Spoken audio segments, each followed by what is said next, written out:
Bonjour, bienvenue. Je m'apprête à faire le tirage donc pour le mois de juillet, les énergies de juillet pour les. Alors c'est là que, comme d'habitude, le signe avec lequel j'entame niveau organisation, c'est pas terrible. Nous allons commencer avec les Capricornes. Donc Capricorne pour juillet 2020. C'est quoi les énergies qui vont vous accompagner?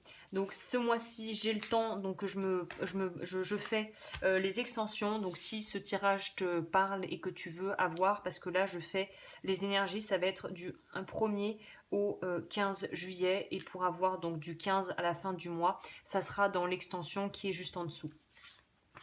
Donc voilà, on va commencer tout de suite avec vos énergies.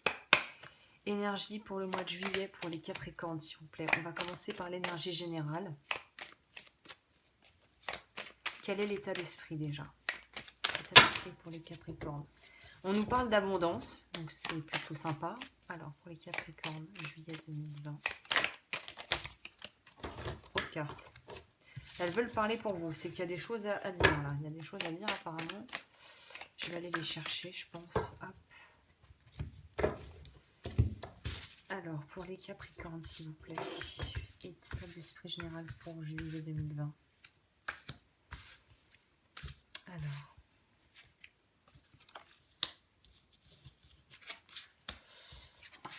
Apparemment, s'il y avait des choses qui avaient été bloquées par rapport à des actions, que ce soit sentimentalement, enfin là je vois plutôt du travail pour le coup.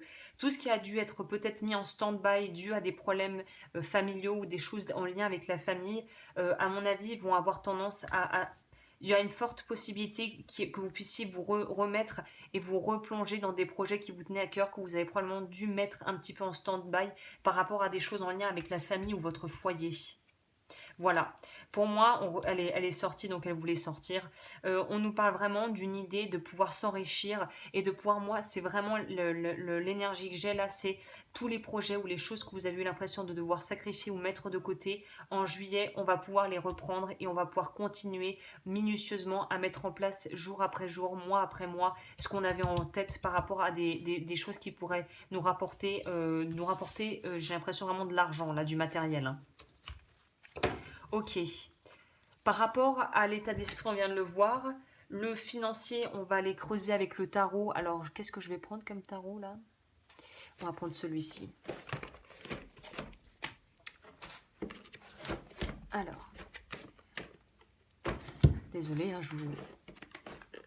là, live and direct, hein, vous avez droit à mes petits, mes petits arrangements là. Voilà, on est bon. On va prendre la Law of Attraction Tarot ce mois-ci. Alors, pour l'état d'esprit, on a vu. Pour le financier. Financier, juillet 2020 pour les Capricornes, s'il vous plaît. C'est quoi la tendance pour le financier, le pro?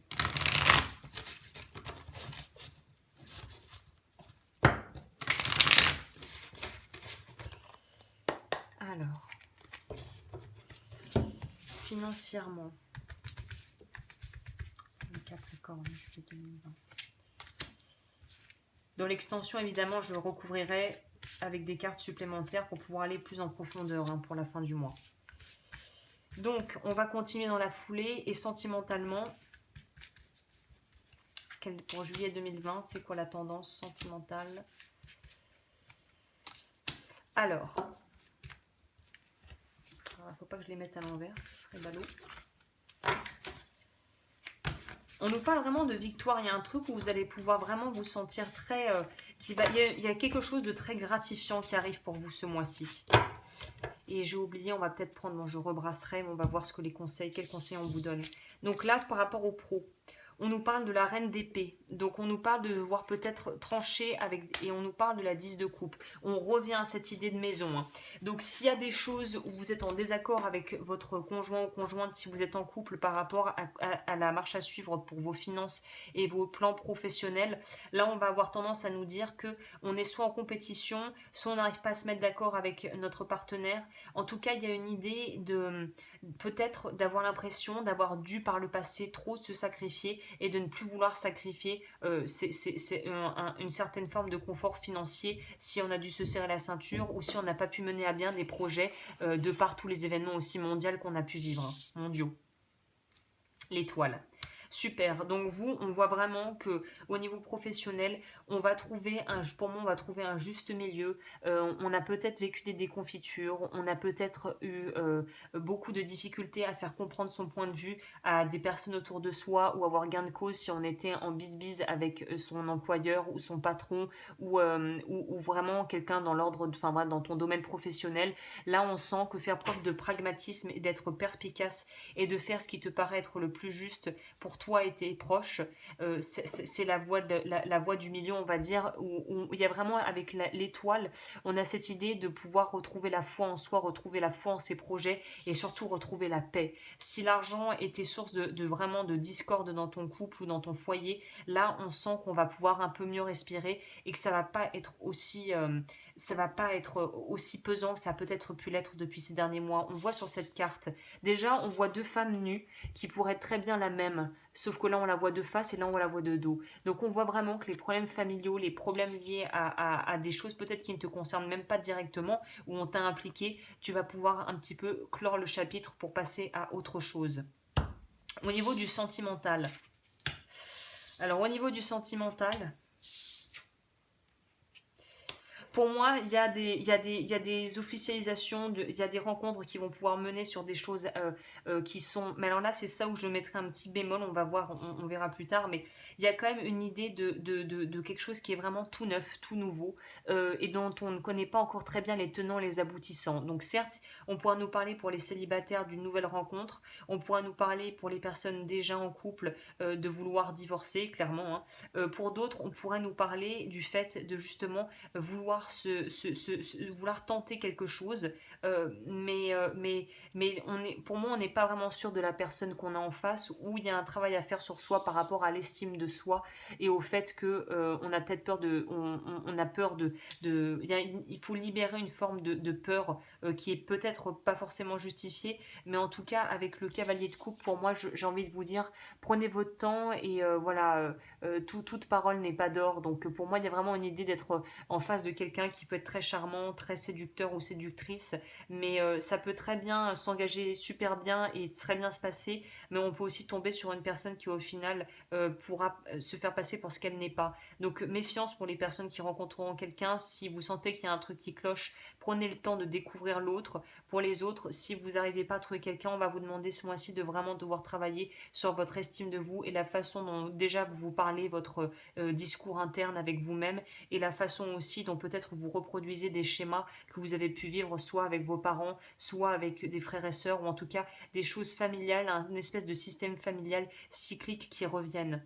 Mais en tout cas, il y a quand même des idées de rencontre ou de séparation pour d'autres. Et pour ceux qui sont réticents à se séparer alors que ça ne va plus, on vous dit vraiment qu'il faut faire ce qui est le plus juste pour vous, encore une fois, et de trouver peut-être un commun accord s'il y a des enfants en jeu, où on voit de l'argent en jeu, pour trouver ce qui est le plus judicieux à faire pour pouvoir assurer les deux parties, en fait. Ton parti et la partie de ton ex, de ton futur ex-conjoint ou conjointe. Donc c'est assez intéressant. Je vais peut-être en rajouter une sur là le sentimental pour savoir, voilà, est-ce qu'on peut avoir un petit complément? Déjà on va faire un petit complément pour voir si c'est un complément, la 9, clarification sur la 9 d'épée s'il vous plaît. Clarification sur la 9 d'épée.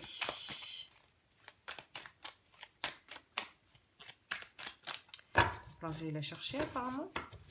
Ah, aujourd'hui il faut que j'aille chercher. Bon. Ah bah elle est sortie tout à l'heure aussi. Donc on va nous parler de justement pouvoir, encore un 9 d'ailleurs, hein, au passage, le numéro 9. Le 9 de coupe, c'est on arrive à avoir ce que l'on désire. Donc pour moi c'est un très beau message, du coup ça peut changer un peu en fonction de ta situation. Mais là pour moi c'est on arrive à justement à se relever de quelque chose qui a pu être dur au niveau sentimental. Ou en tout cas si on était avec quelqu'un qui passait son temps à nous rabaisser, là on va dire ok, bye, I'm done, je sors de là et je vais attendre de rencontrer quelqu'un qui puisse vraiment m'aimer et me respecter et m'aimer pour ce que je suis. Pour d'autres, on pourrait nous dire que justement, après avoir vécu des choses difficiles, peut-être par le passé ou l'enfance, on peut enfin commencer à faire des rencontres, on change son état d'esprit, on change sa vibration et on attire quelqu'un de différent. Voilà. Au niveau du conseil, on va voir ce que les cartes ont à nous dire. Conseil pour vous du mois. Et on va prendre le pouvoir du lâcher-prise qui est aussi assez redoutablement efficace. Pour ceux qui voudraient savoir les oracles que j'utilise, tout est dans la barre d'infos, j'ai une liste complète. Les conseils pour quels atouts, qu'est-ce que peuvent faire les Capricornes? Quels sont les conseils pour les Capricornes pour juillet 2020?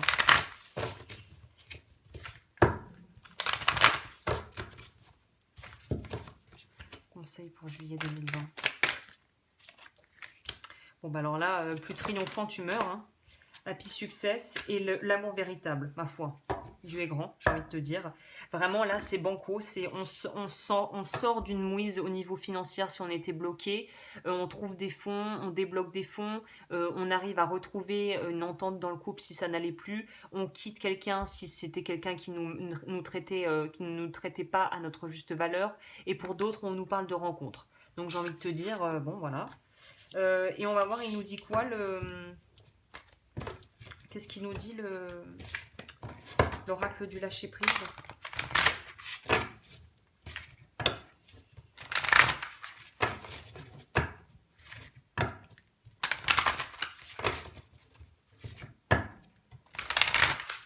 Pour les Capricornes.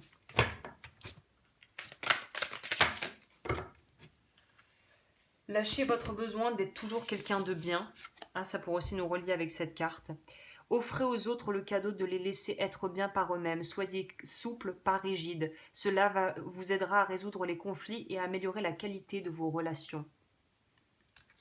La deuxième, c'est surmonter vos peurs du changement. On voit que ça bouge pour vous de toute façon.